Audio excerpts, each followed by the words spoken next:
इंशाअल्लाह। भाई साहब अल्लाह विश्वास सारी उम्र हो गए इन्हीं को वोट दे रहे, इन्हीं से जीत रहे, लेकिन अब हम दरी नहीं बिछाएंगे, दरिया बिछवाएंगे। ओवैसी को हम दिखा देंगे कि ओवैसी का कितना वोट बैंक है, और इंशाअल्लाह मरगूब भाई को इतने तगड़े वोटों जितावेंगे, लोग देखेंगे सहारनपुर में हुआ क्या इस बार। हंगामा होगा। सारन आपका क्या जी, आपका नाम? मेरा नाम मोहम्मद आमिर है जी, आप कहाँ से तशरीफ़ लाए हैं? मैं मुग़ल मज़रे से हाज़िर हुआ हूँ यहाँ पर। जी, तो आप किस वजह से आए यहाँ पर? देखिएगा, आने की मेन वजह यह है कि एक तो अल्हम्दुलिल्लाह हमारे जो कायद हैं माशाल्लाह सादिक हैं, अमीन हैं, बहादुर हैं, निडर हैं, और इसके साथ साथ वो ख़ुद भी और उनके मातहती में अल्हम्दुलिल्लाह पूरी की पूरी उम्मत मुस्लिमा वतन से मोहब्बत करने में सफ़े अव्वल में खड़ी है।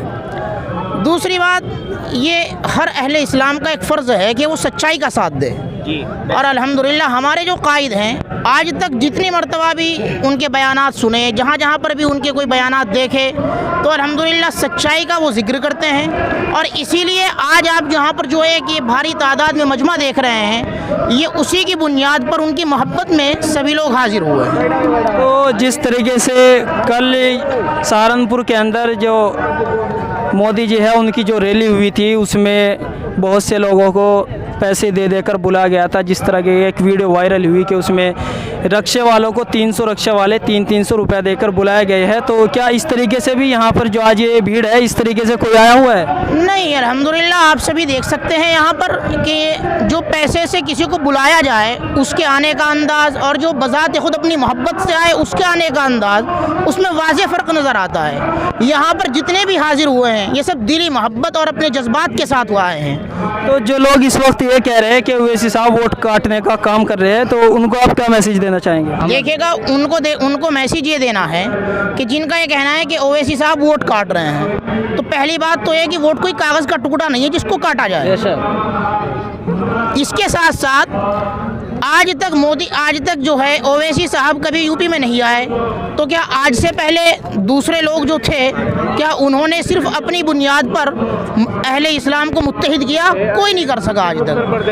वक्तन फ़वक्तन जब भी मौका मिला, हर एक ने मुसलमानों को अपने फेवर में करके अपना मकसद हासिल करना चाहा है। लेकिन यहाँ पर ओवैसी जी जो आए हैं वो अपनी खातिर नहीं आए, वो उम्मत मुस्लिमा की खातिर यहाँ पर आए हैं, उनको बेदार करने के लिए आए हैं। और वोट काटने की बात यह है कि और जितनी भी पार्टियां खड़ी हैं, ये तो बात सब पर सादिक आती है कि भाई साइकिल जो है वो MIM का वोट काट रही है, मायावती जो है वो साइकिल का वोट काट रही है, तो ये बात तो हर किसी पर सादिक आ सकती है। ऐसा कोई मामला नहीं है वोट काटने का, बल्कि ये वक्त है मुत्तहिद होने का, ये वक्त है क़यादत को मजबूत करने का। ये मत देखे कि कौन वोट काट रहा है, क्या कर रहा है, ये मत देखे, बल्कि ये देखे कि सामने मैदान में कौन खड़ा है, हमारी क़यादत कौन कर रहा है, किस अंदाज पर वो क़यादत कर रहा है। आज वक्त है उनको मजबूत करने का। तो जिस तरीके से सभी को ये बात मालूम है कि मायावती जो सपोर्ट करती है वो बीजेपी को सपोर्ट करती है, मगर इसके बावजूद भी जो मायावती की पार्टी है उससे हमारे जो मुस्लिम लीडरान है वो टिकट ले रहे हैं और मुसलमानों का वोट जो है वो बीजेपी को दे रहे हैं। तो आप उन लोगों को क्या कहना चाहेंगे? देखिएगा, उन लोगों तक मेरा मैसेज ये है कि भाई वक्त की नज़ाकत को समझो। किसी एक शायर ने एक शेर कहा है जो तमाम पार्टियों पर सादिक आता है सिवाय MIM के अलावा। वो शेर ये है कि एक ही उल्लू काफ़ी है चमन बर्बाद करने को, हर शाख पे उल्लू बैठा हो अंजाम गुलिस्तां क्या होगा।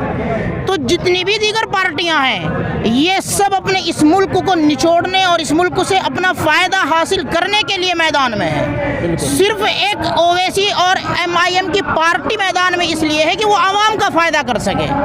तो लिहाजा आज ज़रूरत है इस बात की समझने की कि हमें MIM को मजबूत करना है, और मैं उन अपने मुस्लिम भाइयों से जो दीगर पार्टियों से जुड़ रहे हैं, जो दीगर पार्टियों से टिकट लेकर के अपने वोटों को दीगर पार्टियों को निछावर कर रहे हैं और उन पर तकसीम कर रहे हैं, उनसे ये गुजारिश है कि आज अपने जो ख़ास लोग हैं, जो हमारे बैरिस्टर सदुद्दीन ओवैसी साहब हैं, उनकी तरफ लौट कर के आएँ, वरना जब तारीख़ लिखी जाएगी तो तारीख़ में ये बात सफ़े अव्वल में नज़र आएगी कि एक वक्त वो था कि एक शख्स हमारे लिए अपनी जान की कुर्बानी का नजराना पेश कर रहा था और हम गैरों को फ़वाइद और उनको मफाद हासिल करा रहे थे।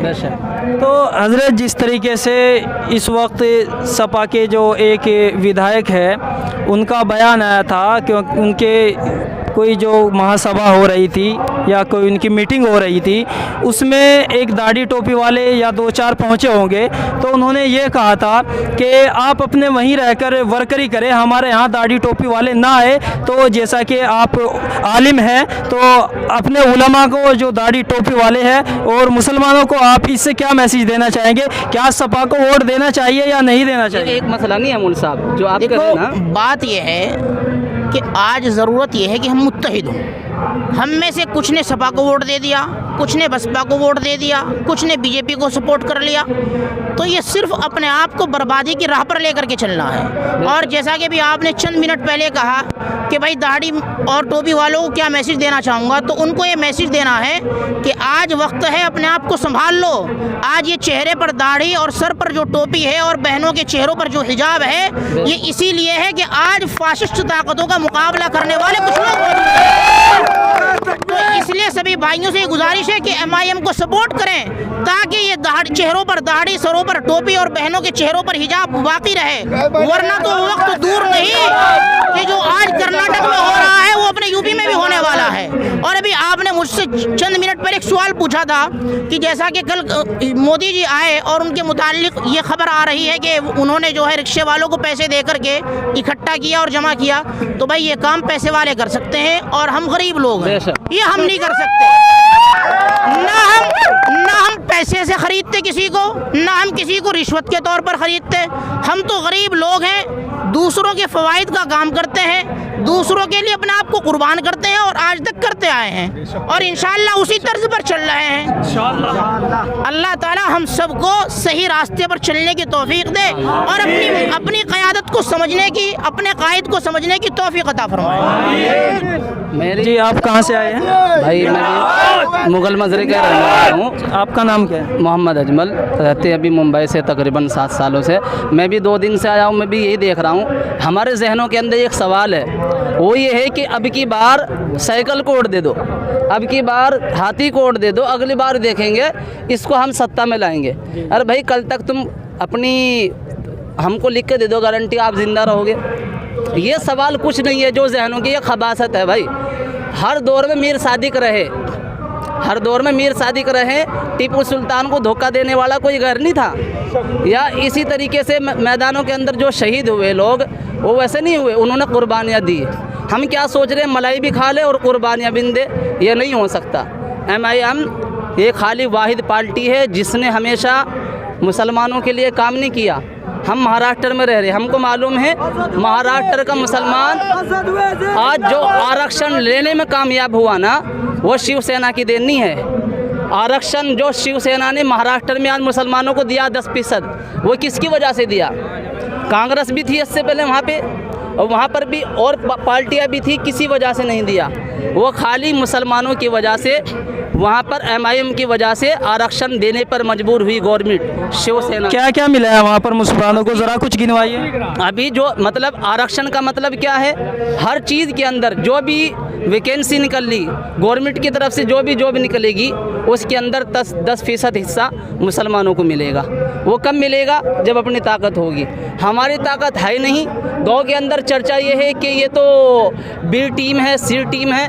भाई पहले A टीम तो तलाश करो, A कौन है? हम कभी तो इसको जोड़ दे बीजेपी के साथ, कभी हम जोड़ दे समाजवादी के पार्टी के साथ। ये आखिर है किसकी B टीम? किसी की B टीम नहीं, सब इसकी B टीम होनी चाहिए जब हम अपने अंदर मजबूती पैदा करेंगे। आज ये जो मसला है, गवर्नमेंट जो ये कह रही है गोली चलाने का मसला, यहाँ तक हद ये हो गई कि बंदे के ऊपर गोली चल रही, उसके ऊपर भी सवाल कि यार इसकी खोपड़ी पे गोली क्यों नहीं लगी, शीशे के ऊपर गोली क्यों नहीं चली, नीचे ही गोली क्यों चली? सही बात भाई, अगर वो शीशे के ऊपर गोली चल जाती और बंदे के लग जाती तो फिर क्या कहते आप? ये एक मुजाहिद था जो चला गया। तो जैसा कि मौलाना ओवैसी साहब पर जो गोली कांड ये हुआ है, उसके बारे में आप कुछ कहना चाहेंगे? देखिए, इसके मुताल्लिक मैं कहना चाहूँगा कि किसी शायर ने एक शेर कहा है, इस्लाम वो पौधा है जितना काटोगे उतना हरा होगा। तो भाई अगर आप एक पर गोली चलाओगे तो हजारों खड़े होंगे, तो किस किस पे गोली चलाओगे? बेशक। और ये तुम्हारी कमज़ोरी और ये तुम्हारी ज़ईफ़ी को जाहिर कर रहा है कि तुम इस कदर मजबूर हो गए हो कि तुम्हें एक ओवैसी से डर लग रहा है। बेशक। हालात इंशाल्लाह ये आने वाले हैं, पब्लिक इंशाल्लाह इस तरफ जाने वाली है कि अब हर वक्त हर इलाके में एक एक ओवैसी नजर आएगा। किस किस को तुम रोकोगे? किस किस को रोकोगे? हर घर से ओवैसी निकलेगा इंशाल्लाह हर घर से ओवैसी निकलेगा भाई। लेकिन मैं जो दीगर पार्टियां हैं, मैं उनको ये मैसेज देना चाह रहा हूं कि भाई आप लोग गोलियां मत चलाओ, आप लोग हमारे ओवैसी साहब को, हमारे कायद को मत रोको। क्यों? इसलिए कि अगर तुम फौलाद से टकराओगे तो बर्बाद हो जाओगे,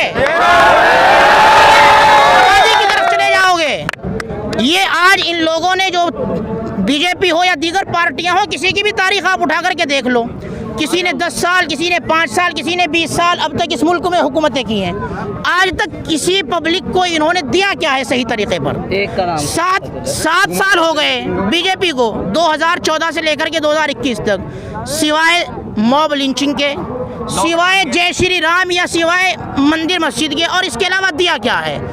आज कायद जो है हमारे असदुद्दीन ओवैसी साहब, वो लोगों को दीन की तरफ दावत देते हैं, लोगों को भलाई की तरफ दावत देते हैं, लोगों की परेशानियों में हर वक्त खड़े हैं, रोड से लेकर के संसद तक वो हर वक्त हर जगह पर तैनात हैं, उनकी पार्टी तैनात है।